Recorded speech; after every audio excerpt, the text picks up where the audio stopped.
তো বন্ধুরা, আমি ওই লেবুর গাছটা তোমাদের সঙ্গে শেয়ার করেছিলাম। তোমরা অনেকেই বলেছিলে লেবুটা নুন লঙ্কা দিয়ে মাখা করলে বেশ ভালোই খেতে লাগে।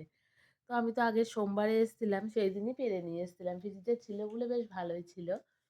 তো আজকে তো রবিবার, মেয়েও বাড়িতে আমিও বাড়িতে আছি। তা মেয়ে বলছে যে, "মা লেবুটা মাখা করি।" তো ওকে আমি বলে দিইনি যে বাতাবির মতো ছাড়িয়ে, ছাড়িয়ে মাখতে। ও কোয়াগুলো বের করে গোটা গোটাই রেখেছে। এমনি লঙ্কা, চিনি আর নুন দিয়ে মেখেছিস না সোনা? ছাড়িয়ে রেখেছিলি? ওর ছাড়িয়ে মানে ওর মামি আবার বলেছিল আগে ভালো মতো জলে ধুয়ে খানিক হুম, তারপরে খোসাটা খোসাটা ছাড়িয়ে জলে আবার ধুয়ে নিয়েছিলাম। জলে আবার ধুয়ে নিয়েছিল। তারপর জলের মধ্যে যে প্রচন্ড পরিমাণে চিনি, লঙ্কা আর নুনটা মাখিয়েছি।